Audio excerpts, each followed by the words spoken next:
নমস্কার বন্ধুরা, লক্ষ্মী কুটিরের রান্নাঘরের পক্ষ থেকে সবাইকে অনেক অনেক স্বাগত। প্রতিদিনের মতো আজকেও আমরা একটি রান্নার ভিডিও রেসিপি নিয়ে এসেছি।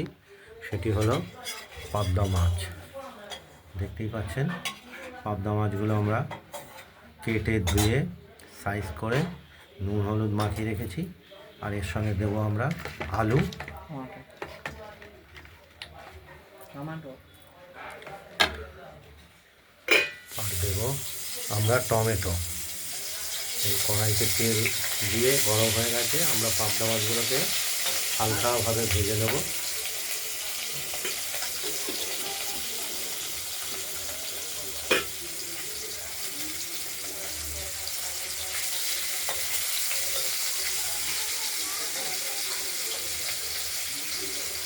পাবদা মাছ ভাজা হচ্ছে, আর এই পাবদা মাছের সঙ্গে আমরা দেব মশলা, লাল কাঁচা লঙ্কা আর জিরে আর আদা। বড় চায়ের চামচের 1 চামচ জিরে, আদার পরিমাণটাও বড় চায়ের চামচের 1 চামচ, আর লঙ্কা বেশ বড় আকৃতির একটি দিলেই ও দারুণ ঝাল হবে, তাই খেয়ে ওঠা যাবে না ঝালে। আমরা টমেটোটা কেটে নিলাম, ওই অর্ধেকটা দেব।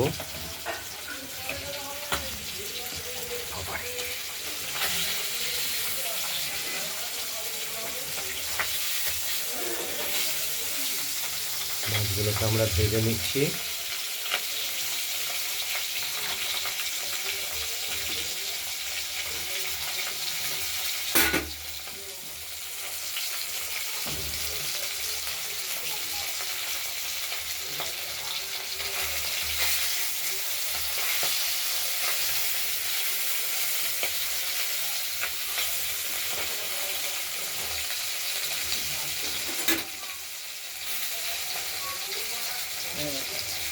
মাছগুলো ভাজা হয়ে গেছে, নামিয়ে ফেলবো থালায়।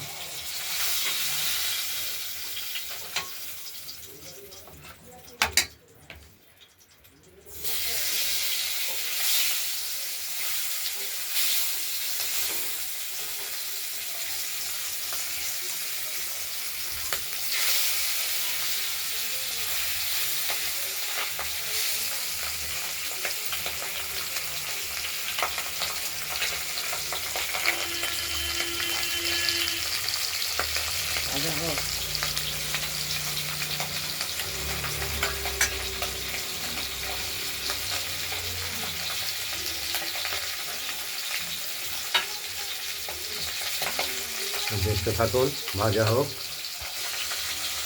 মাছগুলো 1 পিঠ ভাজা হয়ে গেছে।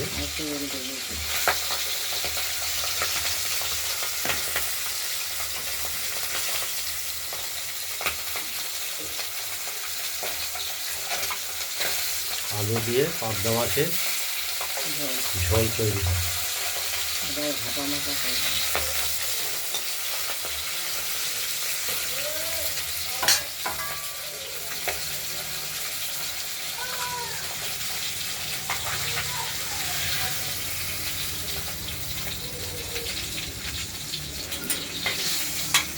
এর সঙ্গে মশলাটাও বাটা চলছে।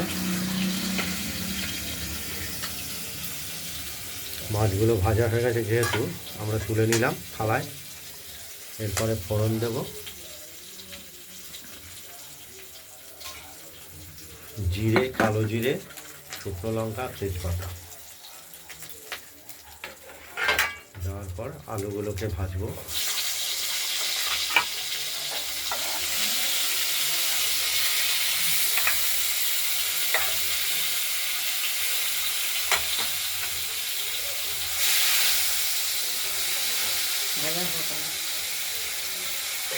দেখতে থাকুন, আলুগুলো ভাজা হোক।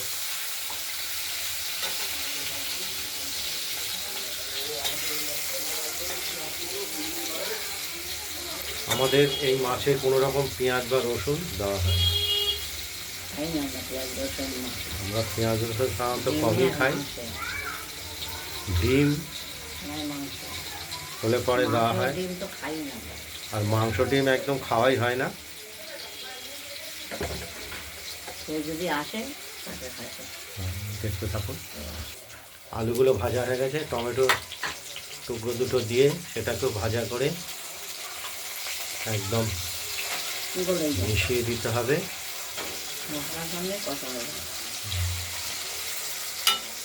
যখন মশলাটা কষানো হবে তার সঙ্গে মিশিয়ে দিতে হবে। মিশেই যাবে।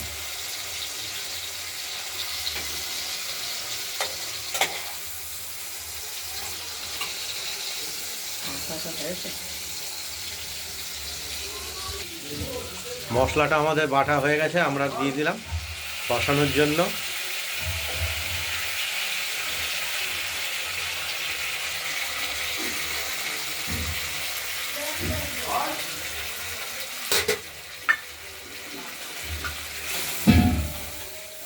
দেখিস আবার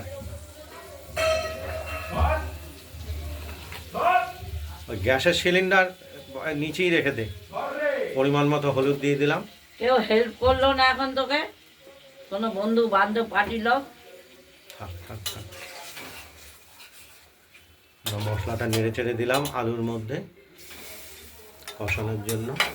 সকালে বললাম পিঠে করেছি, দুটো খাবো না। মশলাটা নাড়াচাড়া দিয়ে কষানোর জন্য দিয়ে দিয়েছি।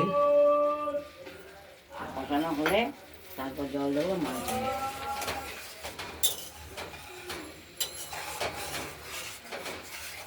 ভালো করে মশলাটা কষাবো যাতে মশলার কাঁচা গন্ধটা না পাওয়া যায় মাছের ঝোলে।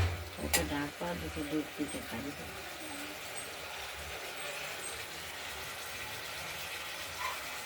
ভালোবাসে বলে আমি করলাম, তারপর না কথাটা বলবো। মাছগুলো তো আগেই ভেজে রাখা হয়েছে।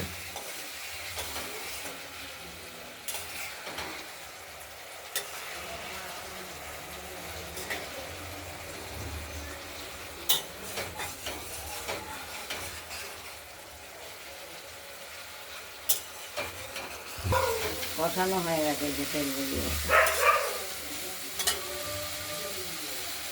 আমরা এবার জল দিয়ে দেবো, যেহেতু মশলাটা কষিয়ে তেল বেরিয়ে গেছে।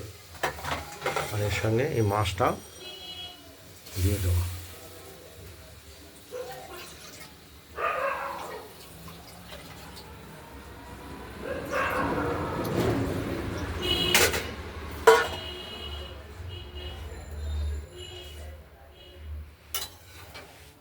এবার আলুটা সেদ্ধ হলে আর ঝোলটা নুন হলে তখন ঢেকে দিলাম। আমরা এটা ঝোলটা টক বক করে ফুটতে ওঠা পর্যন্ত অপেক্ষা করবো। আঁচটা একটু কমিয়ে দেবো। ফুটে নিই, তারপর কমিয়ে দেবো।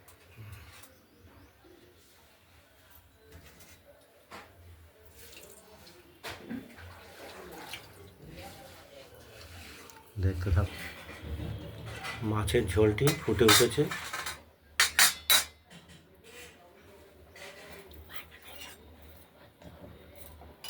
আর তো কিছু করবো না।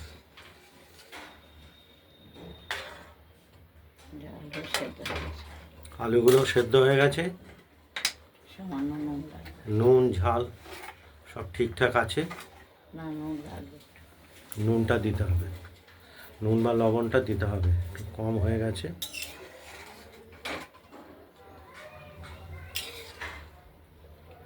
পাড়ার লোক হেন লোক নেই যে ওর ছেলেকে চেনে না।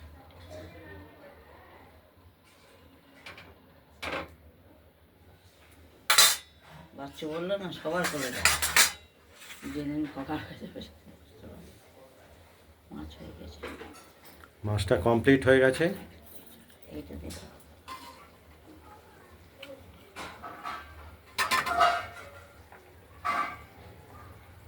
ওভেনটা নিভিয়ে আমরা মাছটা নামিয়ে ফেললাম। পরে বাড়ছিস।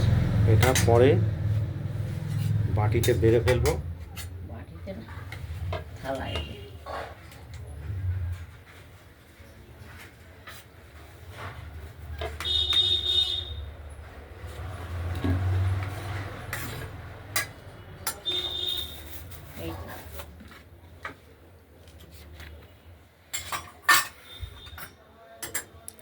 আপনাদের যদি এই পাবদা মাছের আলু দিয়ে ঝোল রেসিপিটি যদি ভালো লাগে তাহলে আপনারা এই পাবদা মাছের ঝোল রেসিপিটি বানিয়ে ফেলুন, দিয়ে আমাকে কমেন্টে জানাবেন আপনাদের এই পাবদা মাছের ঝোল রেসিপিটি কীরকম হয়েছে। রান্নার ভিডিওটি ভালো লাগলে লাইক করবেন, পারলে শেয়ার করবেন, আর আমাদের লক্ষ্মী কুটিরের রান্নাঘরের চ্যানেলটি ভালো লাগলে সাবস্ক্রাইব করে রাখবেন। মাছের রান্নাটি এই পর্যন্তই শেষ। আর সিম ভাতে, আলু ভাতে, টমেটো ভাতে সব দিয়ে দিয়েছি। বলে দাও। আপনারা ভালো থাকবেন, সুস্থ থাকবেন। আর ভাতের মধ্যে আজকে সিম ভাতে, আর অন্য কোনো রাঙালু আইটেম ভাতে হবে না, আর টমেটো ভাতে দিয়ে দিয়েছি।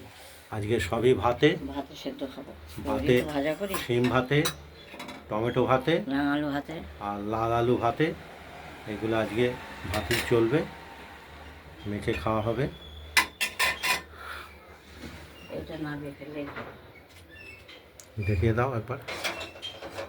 দেখাই। হুম। ভালো থাকবেন, সুস্থ থাকবেন, তারপর সাবধানে থাকবেন। নমস্কার।